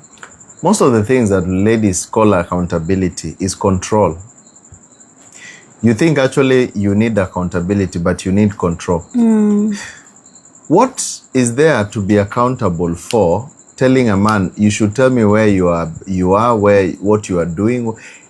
Is this a boy? This is a guy who has beards. He knows what he's doing. He knows where he is. He knows what he's hanging out. Where, like, when you say, I need accountability, it's basically you're reducing him to your child. You want to be the mother. You have to tell me when you arrive. You didn't tell me what you are doing today. You didn't tell me this. I called your phone. You didn't pick. Come on. Why mother a man? It's mothering. Don't mother your man. That is not accountability. It's control. Okay? Avoid the control. Just love your man and let him lead. When you control a man, he feels that he's not leading. And if he's not leading, nothing is working. So, Keith, he only comes to my place. I have never been to his place. And when he comes empty-handed. Because the problem here is the emptiness comes from, if you have been, he has been to your place, you have never been. I think there's an empty thing that you need to fix right here, because how would you stay? A man only comes to your place. You've never really gone to his place. You don't know the place. You've never seen it. You don't. This guy already probably has another life. And I've gotten this question so many times from many ladies. Many saying, he always comes to my place. We always meet. Listen to this. We meet in my place or we meet in an Airbnb. And he tells me that in my place, there are some things I'm fixing. And then at night, he doesn't pick calls. He's only texts because, you know, he sleeps early and stuff like that. Read between the lines. Sometimes knowledge is just connecting one dot to the other dot to the other dot. He is living double life. You are there, but also there's someone else on the other end. If someone keeps on telling you, and don't do video calls at night, because when you do them, you know, the light on my phone. Others, they will tell you, don't do video call, or don't call me because I don't like video calls at night. But during the day, he will call you.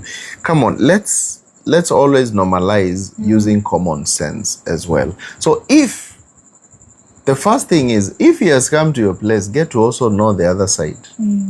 Know who you're dealing with.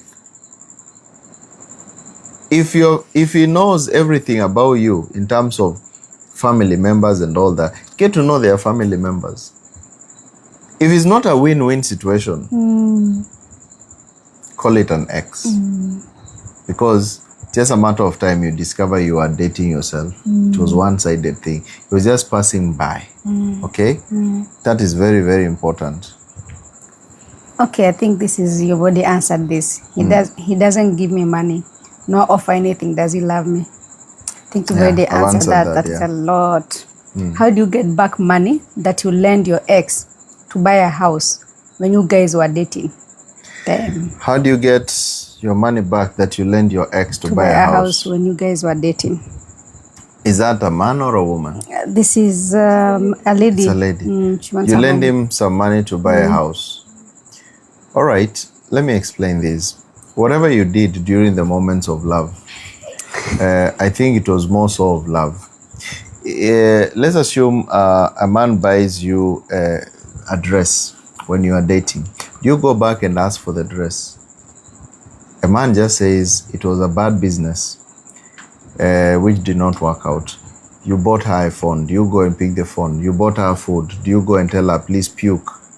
It doesn't work like that. You bought a house during that time. if the documents were like, I gave you because if there are no documents showing that you lend him money, even in the court of law, it can never work.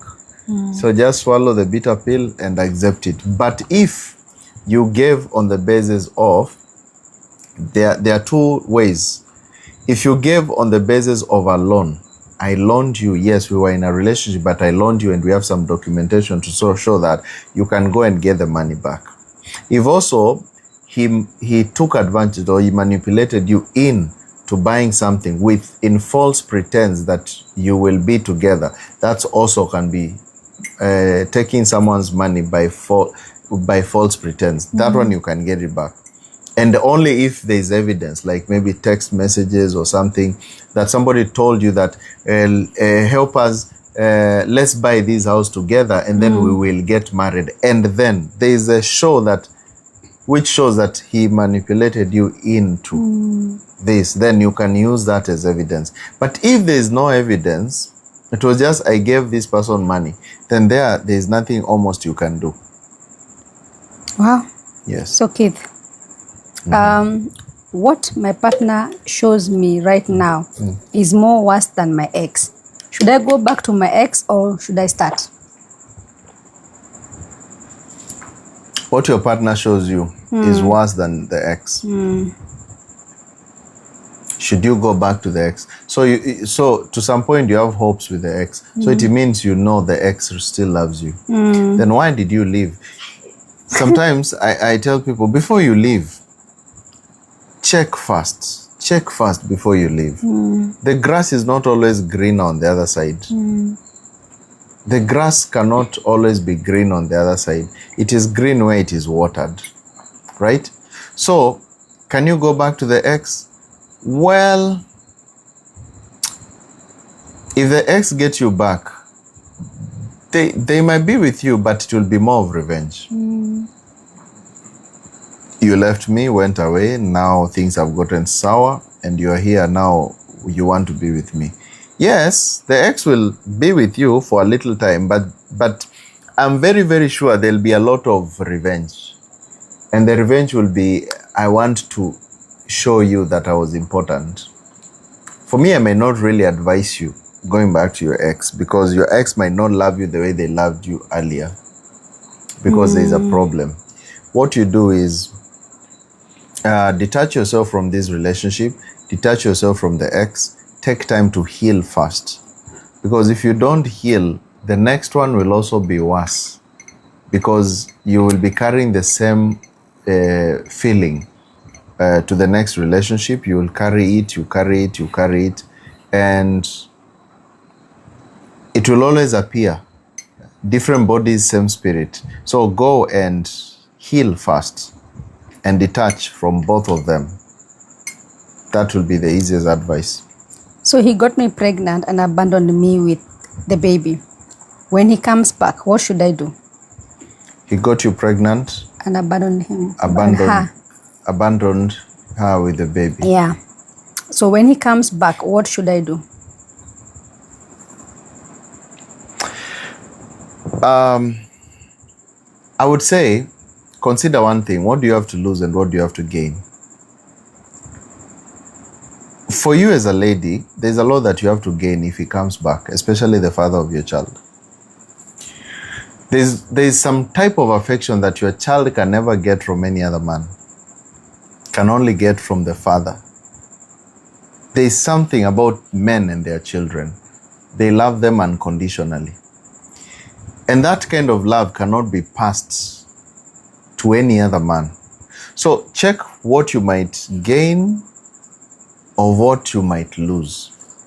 I know you're thinking about it in the ego aspect. That person is thinking about ego. I should punish him like this, The moment you're thinking about punishments, you still don't understand reality. Life does not work by punishments. It works by checking what favors my side. What favors my side? In the 48 Laws of Power by Tim Morris Green or something, it's called what Green? Something Green. He says that learn to use enemies. Sometimes they can be very good more than friends. Because friends, they can betray you, but an enemy, someone who has already betrayed you earlier, they have a certain type of respect that they will give you. So if he comes back, he knows that things have not really been very good. So he will want to work hard to maintain. And that's the moment that you can know, well, he's the father of my child, and what if, maybe if he has come back, it all depends with how long also the relationship has stayed while you guys were at bay. If he comes back within a good period of time, you can work it out because of what is there. But don't focus more on the revenge. Because when you focus on revenge, remember there's a child involved. And that child is the one who will be seeing the drama in 3D. So Keith, how do you deal with a woman who belittles her man every now and then? A woman who belittles her man. This is a woman who doesn't have, who doesn't see the power in you. The reason your woman will belittle you is because you have lost power. And when you lose power, you lose respect. What is power? Power is mystery. I always tell men, don't put everything on the table. Oh, babe, I have this is what I earn, this is what I'm doing, this is... You see that open book syndrome? It makes your woman to look down upon you because there is nothing mysterious in a man who has everything on the table. And that's why she keeps on running away from you, and she keeps on feeling that you're disgusting and boring. Take your power back by being mysterious. And mystery is not about money. By the way, ladies know this. Ladies know that it's not really money that they're looking for. They're looking for power. Many of them, they'll say, oh, I need a man with money. No, you don't need money. You need security. It is security for your future that you're looking for. It's not the money per se. So most men, they will think that if I get money, every woman will want me. No, women will not want you because you have money. They want you because you have power. And what is power? Mystery. Think about it like this. How many men have money, but they cannot control their women? Actually, their woman tells him, if you don't give me 100K today, I'm going out, I'm going to do this. He cannot control him, her. And then you give her the 100K, she takes it to some guy who is broke somewhere, who has told her, if you don't give me 100K, I'm going to leave you. Some broke guy takes everything there. What is the issue with that guy, that bad boy? He knows how to control the mind. As a man, if you cannot control your woman's mind, you can never control her body. The mind is everything. You need to have a govern mind. You need to govern mind. So how do I deal with a heartbreak? 8 years together, and a side chick appeared last week, and everything broke loose. She appeared last week. It's just last week. Okay? It's just last week. There's a lot that you can do to salvage that. The reason she appeared is because there was an open crack in your relationship. And the crack was a crack of ego. Like I always say, every person who cheats, they cheat because there is something that they want to get validation. So check. Use the other woman as a marking scheme to calculate what exactly is it going for and deal with it. Men are loyal to time spent, right? Men are very loyal to time that has been spent together. So he will choose you who you have stayed together if things are okay than the one that they have just met. So don't worry that another woman has come in the picture. Rectify yourself very fast. But if you start fighting, you will not win. Because men are protectors. If you start fighting the other woman, calling her, trying to tell her, what are you doing with my man? The man is going to protect the other woman. Because men are naturally protectors. And when you are fighting the other woman, you have become masculine. And men don't date men. They date women. So that one is feminine. He will protect that one. I'm scared of falling in love because of my jealousness. I get hurt so much. Help. then high possibility you will live alone. Until you stop being too jealous, relationships will never work. Relationships only work when you understand how to deal with humans. Human psychology, it's always about compromise. You compromise your side, they compromise their side. That's how it works. So what does it mean to commit in a relationship? To commit is to give your mind, emotion, and body. Those three things is what you commit. What if he's broke completely? We are starting from scratch, but he's showing so much love. But money is not everything. Money is just means to the end, but it's not the end. What you need is peace and joy. I told you that's what you need to seek first, the kingdom of God, which is peace and joy. If this guy gives you peace and joy, that's a man to keep. Wait until another woman finds him and picks that man and pushes him towards his success. And she is loved the way you see that kind of love. That's the time you'll realize you lost a gem. Okay. My girlfriend told her parents about me. What does that mean? Girlfriend told her parents? About me. What does that mean? Well, it has two sides of the coin. It might be because now she's really sure about it, or maybe she's playing some cards on you because she's saying that you're probably a man of value and she wants to win you. Every man, of course, knows that when I'm starting to be introduced, then now, you know, a relationship is coming. It's okay. It may be the truth, or also you may need to take your time and check if exactly what she's meaning is what is the truth, because truth will only be articulated by time. So how do you deal with a woman who, no, you've already answered that. I hurt my lover. We are talking, but she says I give her time. You hurt? I hurt my lover. We are talking, but she says I give her time. Giving time means either I'm healing, or give me time means I already have someone else in the picture. Let me compare first. So when you hear somebody telling you, give me time, it means let me compare first what I have and see if it's working. If it's not working, then I come. Okay. So why does my baby daddy wants me back, yet he has a relationship with a child younger than mine? Because you're the mother of the child.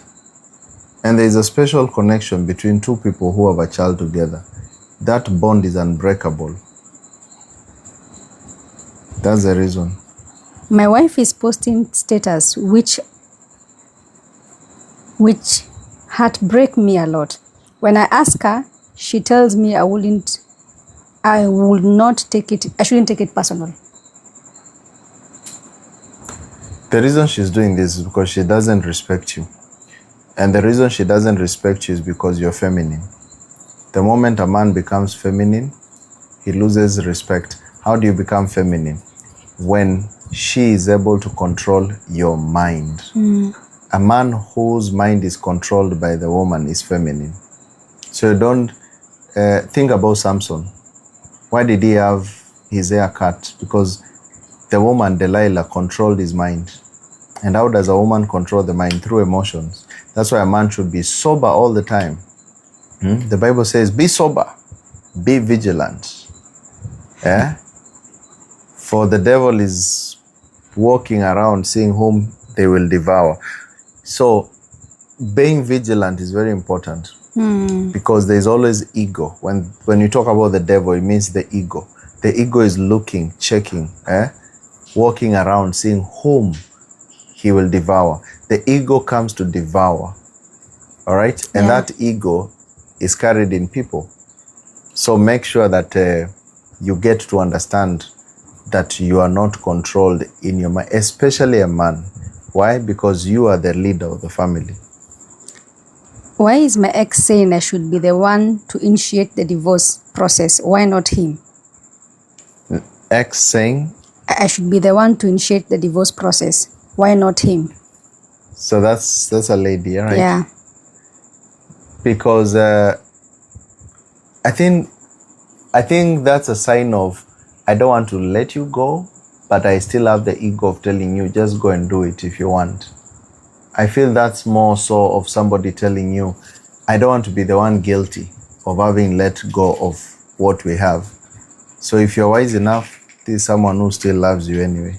Maybe 2 more questions and we call it a day.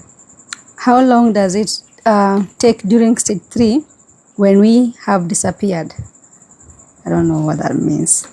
I've not understood. Maybe check another question.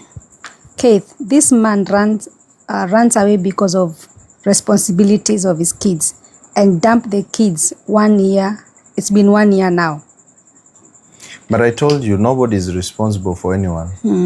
I say that love is, men show love by giving. They don't give because they are responsible. There's no responsibility in giving, right? Giving is a show of love, is not responsibility. So if there's no love, then forget giving. He likes talking to me when I am intoxicated and asks things that tomorrow we have a problem. He likes talking to me when I'm intoxicated.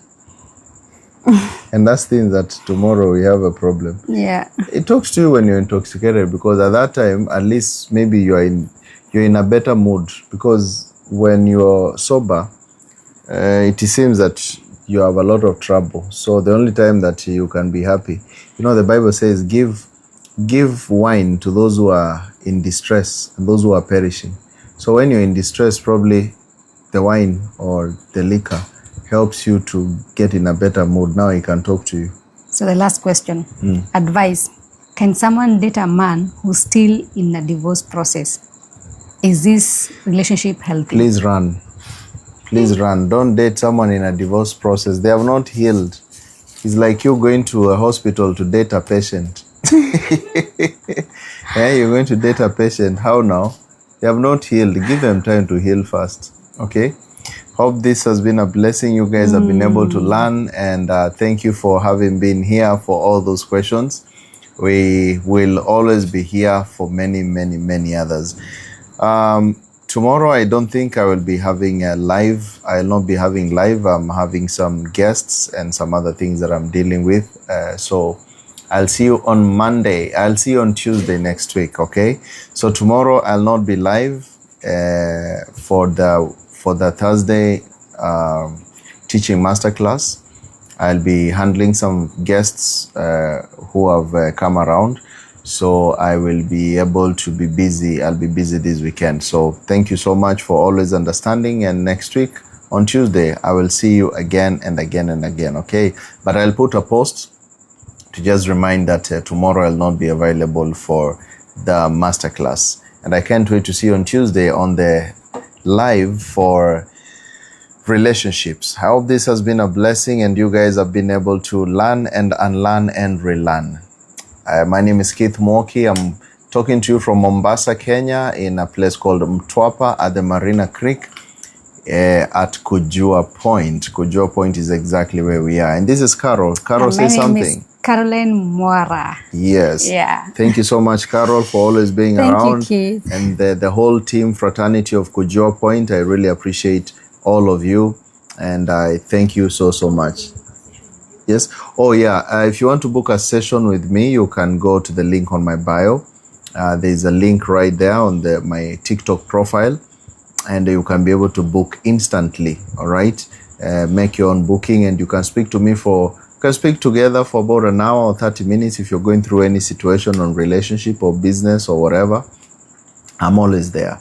Kujuana is also getting bigger and better. We are finalizing the last part and I'll be announcing when now we have officially gone new mode. Okay, we are rebranding kujuana.com, which is our matchmaking platform, to get it better and bigger and to make sure that people can log in and be able to do check on their profiles and do many other things right there in. My team is working on that and it's going to be amazing very, very soon. Okay, so thank you so much, guys. I really appreciate you. Let's finish up with a word of affirmation like we always do. I am blessed. I am blessed. I'm a child of God. I'm a child of God. I can do all things. I can do all things through Christ. Through Christ. Who strengthens me. Who strengthens me. When you see me. When you see me. You see the Father. You see the Father. Because I and my Father are one. Father are one. Amen. Have a good night. Thank you so much. Say hi to everybody and good night. Good night. Yes. Please, you can put that off for me. Good night and say hi to everybody. Bye.